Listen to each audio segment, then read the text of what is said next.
আমাদের একটু টেকনিক্যাল সমস্যা হয়েছিল, সেজন্য আপনি একটু বলেন সিভিটা কিভাবে করবে, ফোন নাম্বারটা মানে কোথায় কিভাবে অ্যাড করবে, ওইখানে কি আপনি ওই জায়গাটা ফোন নাম্বারে যে জায়গাটা আছে ওইটা কি খালি রাখবে? ফোন নাম্বারে যে জায়গাটা আছে ওইটা কি খালি রাখবে? আপনি যে বলতেছেন ফোন নম্বর অ্যাড করে নিতে, বাংলাদেশ থেকে কিভাবে ফোন নম্বর অ্যাড করবেন? হ্যাঁ, বাংলাদেশ থেকে আপনার ফোন নাম্বার অ্যাড করবেন বলতে আপনার বাংলাদেশি ফোন নাম্বারটা অ্যাড করবেন। ডেফিনেটলি ওই ফোন নাম্বার যেন হোয়াটসঅ্যাপ থাকে, কারণ ওরা আপনাকে এখানে বেসিক্যালি হোয়াটসঅ্যাপেই নক দেবে। যদিও দুবাইতে হোয়াটসঅ্যাপ চলে না, কথা বলা যায় না, কিন্তু আপনাকে হোয়াটসঅ্যাপেই খুঁজবে। মানে হোয়াটসঅ্যাপে আপনার হচ্ছে ডকুমেন্ট পাঠানো যায়, মেসেজ পাঠানো যায়, ভয়েস মেসেজ পাঠানো, কিন্তু ডিরেক্ট যে কলটা সেটা করা যায় না। হ্যাঁ, হোয়াটসঅ্যাপে ডিরেক্ট কল করা যায় না, বাট হোয়াটসঅ্যাপে ডকুমেন্ট আদান প্রদান করা যায়। তো তারপর আপনি এখানে এসে আপনার বাংলাদেশি ফোন নাম্বারটা কেটে এখানকার ফোন নাম্বারটা অ্যাড করে দেবেন। দেন হচ্ছে বিভিন্ন কোম্পানিতে ইন্টারভিউ দিবেন।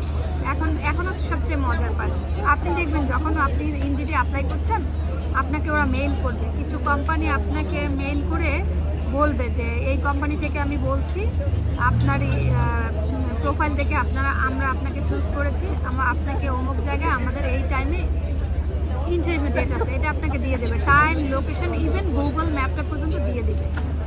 এই ধরনের জবগুলো পেলেই বুঝবেন স্ক্যাম। তার মধ্যে আমি কিছু প্লেসের নাম বলে দেই, জানি না এটা ভিডিওতে বলা দুবাই হচ্ছে কিনা। না বলা উচিত, এটা তাহলে মানুষে বুঝতে পারবে এই জায়গা থেকে। আবু হিল, তারপর হচ্ছে আপনার সারাবিজিতে, রিগা, এই সমস্ত লোকেশনগুলোতে একটু স্ক্যামিংটা হয় বেশি। এই সমস্ত লোকেশনগুলোতে যখন আপনাকে জব ইন্টারভিউর জন্য ডাকবে মনে করবেন স্ক্যাম বেশি। তারপর হচ্ছে আর স্ক্যাম জবটা আমি এখানে আপনাকে আমি ইন্টারভিউ করি, সেটা হচ্ছে আমি বলি আপু যেটা বললো হ্যাঁ ওটা ঠিক আছে।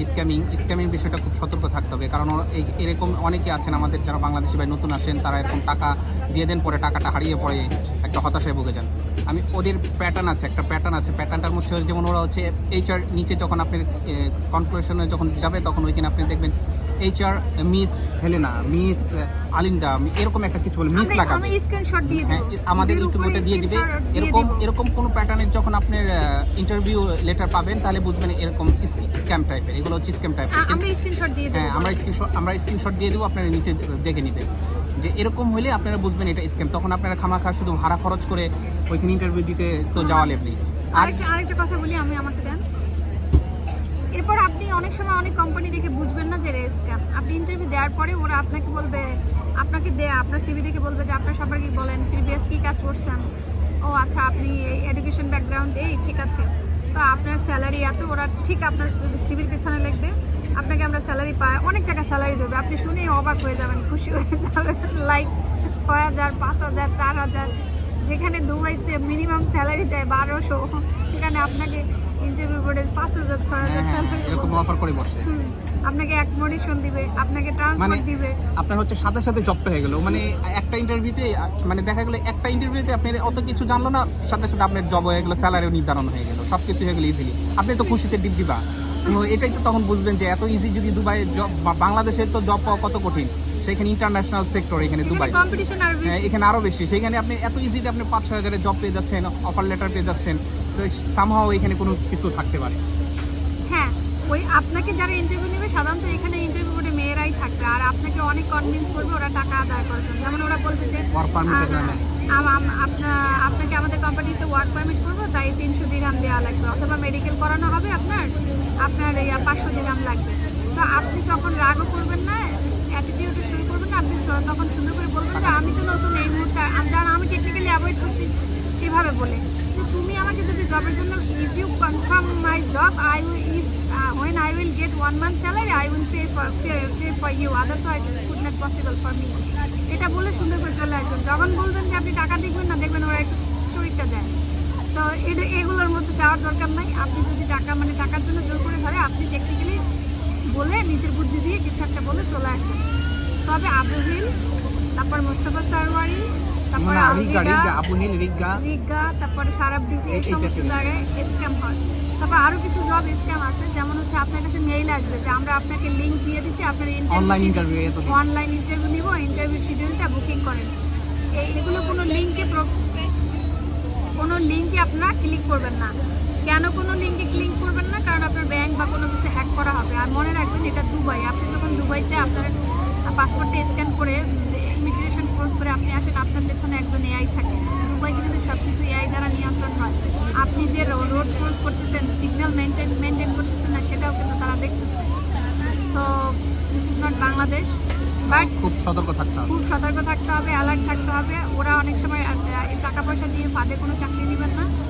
আর রিয়েল জব কোনগুলো সেগুলো আমি বলে দিচ্ছি। ডেফিনেটলি রিয়েল জব, আপনি যখন ইন্ডিয়াতে অ্যাপ্লাই করবেন আপনাকে ইনবক্সে মেসেজ দিবে, ওগুলো রিয়েল জব। এবং ওরা আপনাকে অনেক সময় ফোন নাম্বার ফোনে কল করবে না, ডেফিনেটলি আপনাকে ফোনে কল করবে। তারপর হচ্ছে আপনার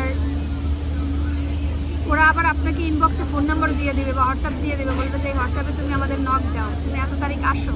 এগুলোই হচ্ছে ইভেন যারা অথেন্টিক, যেমন আমাকে 3টা কোম্পানি অথেন্টিক কোম্পানি ডেকেছে। আমার ধরেন আগামীকালকে সকাল 9টায় ইন্টারভিউ ছিল, ওরা আমাকে সকালে রিমাইন্ডার দিচ্ছে যে মিস মিতু আপনার তো ইন্টারভিউ আছে, আপনি কি আসছেন? তা আমি বলছি হ্যাঁ আমি এখন অন দ্য ওয়ে আছি, তুমি একটু ওয়েট করো আমার জন্য। এটাই হচ্ছে রিয়েল কোম্পানি। এখানে মানে আমরা এগুলো আলোচনা করতেছি আপনাদেরকে কর্পোরেট জবের জন্য। তবে হ্যাঁ, এখানে কর্পোরেট ওয়ার্ল্ডে তাদের জন্য মানে অনেক জব আছে, যারা হচ্ছে বিশেষ করে আইটি ব্যাকগ্রাউন্ডের। স্কিল যারা আইটিতে ভালো। হ্যাঁ, স্কিল। এখন স্কিল বলতে শুধুমাত্র আইটিকেও বোঝায় না। তারপর হচ্ছে যারা মনে করেন ডাক্তার, ইঞ্জিনিয়ার আছেন, টেকনিক্যাল পার্সন যারা, তাদের কিন্তু আসলে কাজের অভাব নেই এখানে।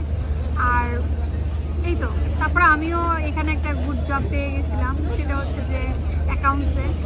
এখন অ্যাকাউন্টসের ক্ষেত্রে আপনাদের একটা কথা বলি, অ্যাজ এ ফরেনার আমি একটু বলি। হ্যাঁ, এখানে আরেকটা কিছু কথা বলি। এখানে হচ্ছে আপনার কিছু কিছু জব আছে, যেমন পাসপোর্ট রাখতে চাবে আপনার। হচ্ছে কিছু কিছু কোম্পানি আছে যে মানে যেগুলো ভালো না কোম্পানি, তারা হচ্ছে আপনাকে বিপদে ফালানোর জন্য পাসপোর্ট রাখতে চাবে। আবার কিছু কিছু কোম্পানি আছে ভালো কিন্তু পাসপোর্ট রাখে এরা কেন পাসপোর্ট রাখে সেটা আমার আপুটা বলবে।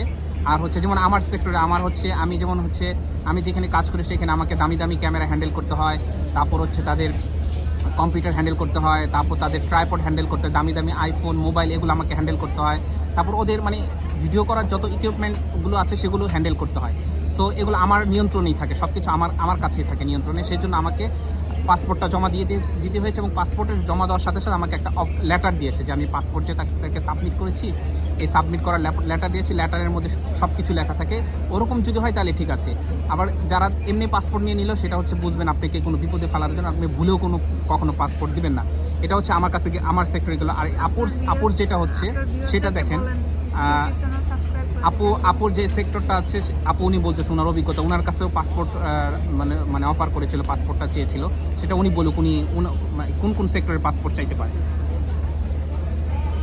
ডেফিনেটলি যেহেতু আমার বাংলাদেশে আগে এইচআর অ্যাডমিন কমপ্লায়েন্স বা অ্যাকাউন্টসে কাজ করার অভিজ্ঞতা ছিল, সো আমার সিভি যে দেখে স্যাটিসফাই হয়ে যায় এবং ভালো জব চলে আসে। তো সামহাও আমি অ্যাকাউন্টসের জবটা পেয়ে খুশি হয়ে যায়। আমার স্যালারিও ভালো ছিল, পিক আপ ছিল, সবই ছিল। ওয়ার্কিং আওয়ার খুবই ছিল ফ্লেক্সিবল, 8 ঘন্টা। আর আমরা 2জন ছিলাম, মহিলাই শুধু কাজ করতাম, ফিমেল। কিন্তু বাই দ্য ওয়ে আমি হচ্ছে তখন ভেবেছি যে যখন ওরা আমার পাসপোর্টটার জন্য আর্টস করেছে, পাসপোর্টটা হ্যাঁ আপনার যে কোম্পানি আপনার পাসপোর্ট নেবে, আপনি যদি পাসপোর্ট দিতে রাজি হন অবশ্যই আপনি বলবেন যে আমাকে পাসপোর্ট হোল্ডিং লেটার দিতে হবে। পাসপোর্ট হোল্ডিং লেটার ছাড়া আপনি আপনার পাসপোর্টটা কাউকে হ্যান্ড ওভার করবেন না। This is the official procedure. এবং ওই অর্গানাইজেশনে ভালো অর্গানাইজেশন হলে আপনাকে বলবে যে হ্যাঁ আমরা হোল্ডিং লেটার তোমাকে দিব। এটা একটা বিষয়।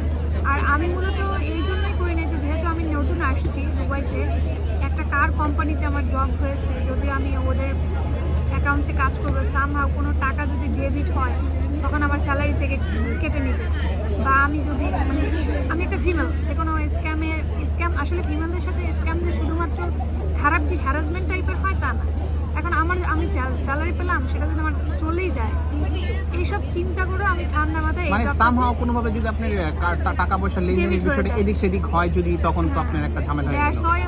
এই জন্য ওই রিস্কটা নেন নাই, নতুন আসছেন সেজন্য নেন নাই। হ্যাঁ, আমি একটু বুঝতে হবে। আমি যত সিনিয়রদের সাথে কথা বলছি সবাই বলছে না ইটস ওকে, তুমি করতে পারো, এখানে এরকমই হয়। যারা হচ্ছে আর্থিক লেনদেন করবে তাদের পাসপোর্ট রাখবে। আর এই দেশ থেকে আসলে এই দেশের সাধারণ নাগরিকও যদি কোনো স্ক্যাম করে বা আর্থিক লেনদেনে ঝামেলা করে, তাদের নামে সাথে সাথে হচ্ছে আপনার ইমিগ্রেশনে জিডি হয়ে যায়, কমপ্লেন চলে যায়, ইমিগ্রেশন ব্লক হয়ে যায়, মানে এমন সিস্টেম। তো দ্যাটস ওয়াই আমি এইসব ঠান্ডা মাথায়, আমি আসলে জবটা একদিন করেও ওরা আমাকে আবার ডেকেছে, খুবই সম্মান করতো, খুবই ভালো ছিল। আমি আমার নিজের দিক থেকে আবার আমি একজন ট্রাভেলার, আমি দেখা যাচ্ছে অলরেডি 8-10টা কান্ট্রি ঘুরে ফেলেছি। আমি যখন একটু ইনকাম করি, সময় পাই, I will travel any place. That's why হচ্ছে আমি আমার পাসপোর্ট কারোর হাতে দিতে পছন্দ করি। সো আজকে ভিডিওটা হয়তো বড় হয়ে যাচ্ছে, সবাই আমার চ্যানেলটাকে একটু সাবস্ক্রাইব করবেন, আর যদি ভিডিওটা ভালো লাগে জানাবেন ভাইয়ার সাথে। আচ্ছা হ্যাঁ, আপু অনেক গুরুত্বপূর্ণ কথাগুলো বলেছে, আমি জাস্ট একটু সামারি করে দিই। সেটা হচ্ছে আপনার দুবাই হচ্ছে আপনি জব আসার পর দুবাই ইনডিড, লিঙ্কডইন এই দুটো প্ল্যাটফর্ম সবচেয়ে বেটার, যেটা আপু বলেছে, এটার মাধ্যমে সার্চ করবেন। এরপর হচ্ছে আপনার এখানে স্ক্যামিংয়ের সম্ভাবনা থাকে, যেমন আপনার ইন্টারভিউতে স্ক্যামিং করবো, তো সো সেই ক্ষেত্রে আপনার টাকা আদায় করার জন্য। তো যদি কোনো আপনার হচ্ছে ওয়ার্ক পারমিট অথবা কোনো কিছুর নামে যদি কেউ যদি আপনার কাছে ইন্টারভিউ নেওয়ার পর টাকা চায়, তাহলে আপনি ওইটা যতই কিছু হোক না কেন আপনি ওইটা 100% ফেক। আপনি 100% টাকা দিবেন না, আপনার বুদ্ধিতে সেখান থেকে কোনোভাবে চলে আসবে। আপু তো বলে দিল ওনার কৌশল উনি কী করেছে। আমি যেমন কৌশল করেছিলাম, আমি তাদেরকে ডিরেক্ট মানা করছি আমি নতুন আসছি, আমার কাছে কোনো টাকা নেই, আমি এখন এই মুহূর্তে টাকা পয়সা দিতে পারবো না, জব করার পর পরে আমি দেবো, এটা আমি বলেছি। কিন্তু ওরা আপনাকে প্রেশার ক্রিয়েট করতে পারে বিভিন্নভাবে, যে আপনি টাকা দেন, টাকা আপনি 2 দিন পর ফেরত পেয়ে যাবেন, 1 দিন পর ফেরত পেয়ে যাবেন। হ্যাঁ, 3 দিন ট্রেনিং করার পর আপনার টাকাটা রিটার্ন হয়ে যাবে, আপনার জাস্ট ওয়ার্ক পারমিটটা করবো। কোনোভাবে আপনি টাকা লেনদেন করবেন না, আপনি চলে আসবেন, ডিরেক্ট চলে আসবেন। এটাই হচ্ছে কাহিনী। আর আমাদের আজকের পডকাস্টটা কেমন লাগলো আপনারা জানাবেন। এই ধরনের কনভারসেশন বা পডকাস্ট টাইপের ভিডিও চান কিনা সেটাও জানাবেন। ভাইয়ার সাবস্ক্রাইব। হ্যাঁ, তো আমি আছে বলি, আপু অনেক গুরুত্বপূর্ণ অনেক তথ্য দেয়, সব রিয়েল তথ্যগুলো দেয়। ওনার চ্যানেলটা সাবস্ক্রাইব রাখবেন। আপনার চ্যানেলটার নাম কি? এসএমই। তো আমি আমার নিচের ডিসক্রিপশনে নিচে দিয়ে রাখবো এই লিঙ্কটা, আপনারা চেষ্টা করবেন সাবস্ক্রাইব করে রাখতে, যাতে আপনি ইনফরমেশনগুলো পেতে পারেন, মানে রিয়েল ইনফরমেশনগুলো। হ্যাঁ, আপুর টার্গেট হচ্ছে বিজনেস করা আপুর টার্গেট। আমার টার্গেট হচ্ছে এখানে বিজনেস করা, জাস্ট কিছুদিন এই মার্কেট ঘোরা দেখায়। এখন আমি হচ্ছে সোর্সিংয়ে আছি, ভেরি সুন হচ্ছে আমি নেক্সট মান্থে চায়নাতে চলে যাব। যারা ফিমেলরা বিজনেস করতে চান বাট বাংলাদেশে সাহস পাচ্ছেন না বা ফ্যামিলি সাপোর্ট করতেছে না, আসলে Dubai is the business hub in the world. When you come, you will মানে see ফিমেলদের জন্য সবচেয়ে বেটার হচ্ছে দুবাই। ফিমেল, তারপর সবার জন্য আই থিঙ্ক সবার জন্যই বেটার অফ দুবাইটা। বিজনেস বলেন, সিকিউরিটি, সব দিক দিয়ে দুবাই হচ্ছে বেস্ট ওয়ার্ল্ডের মধ্যে। দুবাইতে হচ্ছে আপনি যদি বিজনেস করতে চান তাহলে আপনার জন্য খুবই বেস্ট। আর আমার চ্যানেলে মূলত হচ্ছে ট্রাভেল, বিজনেস এগুলো রিলেটেড বেশি আপলোড পাবেন। ধন্যবাদ।